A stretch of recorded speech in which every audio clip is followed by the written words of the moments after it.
ایک اہم مسئلہ یہ بھی ہے کہ زکوٰۃ کس کو دیں، زکوٰۃ کے مستحقین کون ہیں۔ قرآن کریم میں خود اللہ نے بیان فرمایا انما الصدقات للفقراء والمساکین والعاملین علیہا والمؤلفۃ قلوبہم وفی الرقاب والغارمین وفی سبیل اللہ وابن السبیل۔ یہ اللہ نے 8 قسم کے لوگ بیان فرمائے ہیں۔ نمبر 1 فقراء، فقیر۔ فقیر اسے کہتے ہیں جس کے پاس کچھ مال ہو لیکن نصاب کے برابر نہ ہو، خود اس پہ زکوٰۃ فرض نہ ہو، تو اس کو بھی زکوٰۃ دینا جائز ہے، اس کو زکوٰۃ دے سکتے ہیں۔ نمبر 2 مسکین، جس کے پاس اپنی ضرورت کا سامان بھی نہ ہو، اس سے بھی کم درجے کا غریب ہے وہ۔ قرآن کریم میں او مسکین ذا متربہ، مسکین جو مٹی میں ملا ہوا ہے۔ ایسے معاشرے میں بہت سے لوگ ہیں جن کی اپنی ضرورتیں پوری نہیں ہوتی، روزانہ کھانا پینا بہت مشکل سے پورا ہوتا ہے، تو مسکین کو دینی چاہیے، فقیر کو۔ نمبر 3 والعاملین علیہا، یہ حضور کے زمانے میں ہوتے تھے کہ جو لوگ زکوٰۃ وصول کرنے کام پہ مقرر تھے، عاملین صدقہ انہیں کہتے تھے، حضور ان کو زکوٰۃ دیتے تھے۔ اور والمؤلفۃ قلوب، یعنی جو لوگ اسلام میں قریب ہو رہے ہوں یا نئے نئے مسلمان ہو گئے ہوں، غریب ہوں، تو ان کو بھی خاص طور پہ دیں تاکہ وہ اسلام پر جمے رہیں، واپس نہ جائیں۔ وفی الرقاب، گردن آزاد کرنے میں، اس زمانے میں غلام ہوتے تھے، آج کل غلام تو نہیں ہے، تو اس زمانے میں غلام آزاد کرنے کے لیے زکوٰۃ کا پیسہ خرچ کرنے کی اجازت تھی۔ آج اس کا متبادل وہ لوگ ہیں جو ناحق جیل میں گرفتار ہیں، کسی مقدمے میں پھنسے ہوئے ہیں، یا ان سے غلطی واقع ہو گئی تھی، قتل خدا نخواستہ ہو گیا، کوئی جرمانہ ہے، تو ان کو اگر وہ مستحق ہے تو اس کو زکوٰۃ دیں تاکہ اس کی رہائی ہو سکے۔ یا صلح کرنی ہے اس نے اور صلح کے لیے پیسے کی ضرورت ہے، اس کو پیسے دے دیں، تو اس میں زکوٰۃ کا پیسہ لگا رہے ہیں تاکہ وہ رہا ہو سکے۔ اور اسی طرح والغارمین، مقروض لوگوں کو زکوٰۃ دے سکتے ہیں۔ ایک آدمی کے ذمہ قرض چڑھ گیا ہے بہت سارا، کسی وجہ سے ادا کرنے کا انتظام نہیں ہے، غریب آدمی ہے، تو اس کو زکوٰۃ دے سکتے ہیں تاکہ اپنا قرض ادا کر سکے اور پریشانی اس کی ختم ہو سکے۔ تو نبی کریم صلی اللہ علیہ وسلم نے بھی اس کی ترغیب دی ہے۔ آپ نے فرمایا کہ اگر کوئی مسلمان فوت ہو جائے، اس کے ذمہ قرض ہو، اس کی روح لٹکی رہتی ہے قرضے سے، جب تک قرض ادا نہیں کیا جاتا تو اس کی روح لٹکی رہتی ہے، اگر اس نے ادا کرنے کی نیت نہیں کی تھی۔ مرحوم کوئی بندہ فوت ہو گیا، اس کے ذمہ قرض تھا تو اس نے ادا نہیں کیا، ادا کر نہیں سکا، تو کسی مستحق کو دے دیں زکوٰۃ کا مال تاکہ وہ اس کی طرف سے قرض ادا کر دے، تو یہ بڑی نیکی ہوگی اور بڑا ثواب کا کام ہے۔ وفی سبیل اللہ، جو لوگ اللہ کے راستے میں ہوں ان کو زکوٰۃ دینی چاہیے۔ اللہ کے راستے کا مفہوم بہت وسیع ہے۔ کوئی مجاہد شرعی جہاد کرنے کے لیے جا رہا ہے، شرعاً جہاد کرنا جائز ہے، وہاں جا رہا ہے تو اس کی مدد مال زکوٰۃ سے کرنا جائز ہے۔ مثلاً اس کو ہتھیار لے کے دے دیں، سامان سفر دے دیں اس کو۔ کہیں فوجی آئے ہوئے ہیں اسلامی جہاد کرنے کے لیے اور وہ مستحق زکوٰۃ ہیں، تو ان مالدار نہیں ہیں تو ان کو بھی زکوٰۃ کا مال دے سکتے ہیں۔ فی سبیل اللہ کا مفہوم بہت وسیع ہے، جو بھی آدمی کوئی نیک کام کرنا چاہتا ہے اور مستحق ہے اس کو دے سکتے ہیں۔ اسی طرح کوئی تبلیغی جماعت میں جانا چاہتا ہے، اس نے سال لگانا ہے، 4 مہینے لگانے ہیں، چلہ لگانا ہے، ایسے روزہ لگانا ہے، اس کے پاس پیسے نہیں ہیں تو زکوٰۃ کا مال دے سکتے ہیں تاکہ وہ اپنا یہ مقصد پورا کر سکے۔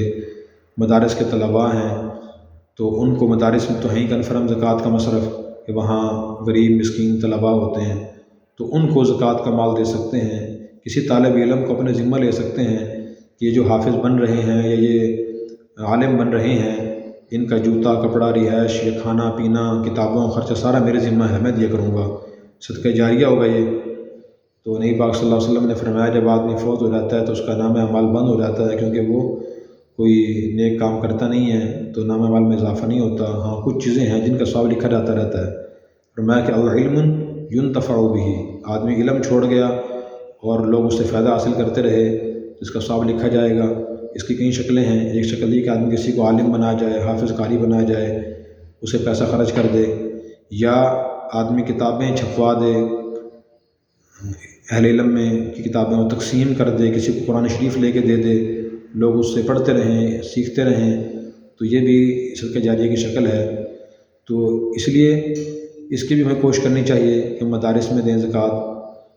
اور اسی طرح پھر فرمایا وابن السبیل، 8واں مصرف مسافر ہے۔ مسافر کا مطلب یہ ہے کہ ایک آدمی سفر میں ہے، اپنے گھر میں تو بہت مالدار ہے لیکن یہاں اس کے پاس سامان سفر ختم ہو گیا ہے، اس کی جیب کٹ گئی ہے، پیسے ختم ہو گئے ہیں اور وہ گھر سے منگوا نہیں سکتا، تو اس کی مدد بھی کر سکتے ہیں ہم مسافر کی زکوٰۃ کے مال سے۔ دینا کس کو بہتر ہے، کس کو آدمی دے؟ نمبر 1 مدارس میں، تاکہ دین زندہ رہے، دین پھیلتا رہے اور دین کی نشر و اشاعت میں آدمی کا حصہ ڈلتا رہے۔ نمبر 2 دوسرا اپنے خاندان کے جو قریبی لوگ ہیں ان کو زکوٰۃ دینی چاہیے۔ اگر بہن، بھائی، خالہ، پھوپھو، چچا، ماموں، کزن، ان میں سے کوئی آدمی اگر غریب ہے، مستحق زکوٰۃ ہے، یعنی اس کے پاس 52.5 تولہ چاندی کی برابر پیسے نہیں ہیں اور سونا چاندی اتنا نہیں ہے جس کی مالیت 52.5 تولہ چاندی کی قیمت کے برابر ہو، اس کی دکان میں سامان نہیں ہے اتنا، یا دکان ہی نہیں ہے، اور اسی طرح ایک آدمی کماتا ہے، ملازم ہے، مثلا ماہانہ وہ 50,000 روپے کماتا ہے اور 50 سے خرچ ہو جاتے ہیں، کوئی جہاں پونجی اس کے پاس نہیں ہے، وہی مستحق زکوٰۃ ہے، تو اس کو زکوٰۃ دے سکتے ہیں۔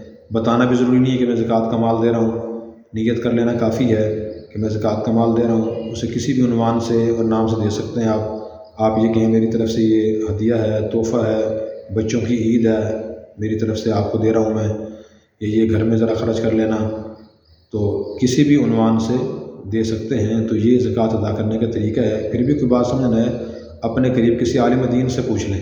بعض لوگ کہتے ہیں مستحق ملتا ہی نہیں، ان کا ذہن مطمئن نہیں ہوتا کہ ایک آدمی کے پاس فرض کریں چھوٹی سی گاڑی ہے اور وہ ماہانہ 50-60 ہزار روپے کماتا ہے، تو لوگ کہتے ہیں یہ کیسے مستحق ہو سکتا ہے، اس کے پاس تو گاڑی ہے، یہ تو کما رہا ہے اور یہ تو اس کی تو ملازمت ہے، تو بھئی اس کے پاس صرف وہی ہے تو وہ مستحق زکوٰۃ ہے، جہاں پونجی اس کے پاس نہیں ہے۔ پھر بھی مطمئن آدمی نہ ہو تو کوشش کرے کسی عالم دین کے ذریعے، جو دیانتدار اچھے قابل عالم دین ہو، تو جن پہ اعتماد ہو ان کو دے دے کہ آپ میری طرف سے مستحقین کو یہ زکوٰۃ ادا کر دیں۔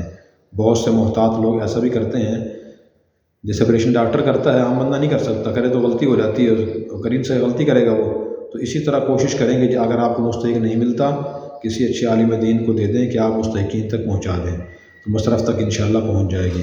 اللہ تعالی ہمیں عمل کرنے کی توفیق عطا فرمائے۔